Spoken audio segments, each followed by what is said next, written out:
Josh Stein is following in the footsteps of Governor Cooper, who, by the way, has endorsed Stein's campaign. Both men served as Attorney General before running for governor.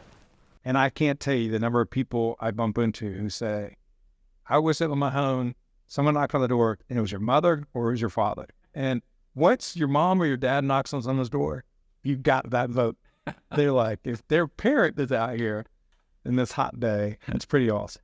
Stein says he's ready to fight back against Republican policies on abortion, education, and the economy. The legislature has seemingly done well in bringing jobs and creating tax structures that work for. Is that the biggest challenge, you think, for Democrats in the state? Well, I just completely disagree with your entire question. Stein blames Republicans for costing the state billions of dollars over HB 2, the so-called bathroom bill, adding that the state never would have had the kind of growth it has if Republicans Dan Forest or Mark Robinson were governor. You disagree with the Republican claim that they've done a good job of helping the economy? I disagree with what they've done is they are weakening and defunding public education, putting money into the pockets of very wealthy people.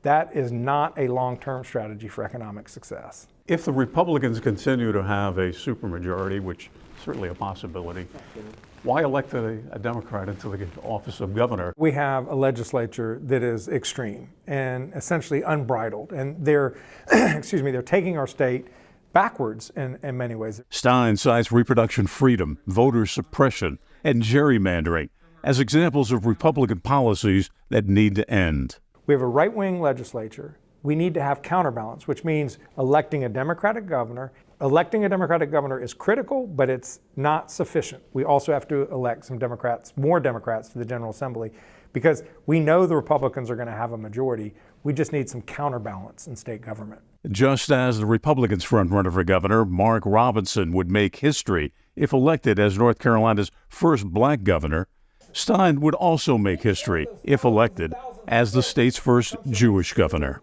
What would it say to the country if North Carolina were to elect its first Jewish governor? Well, it would say that they care about the future of North Carolina.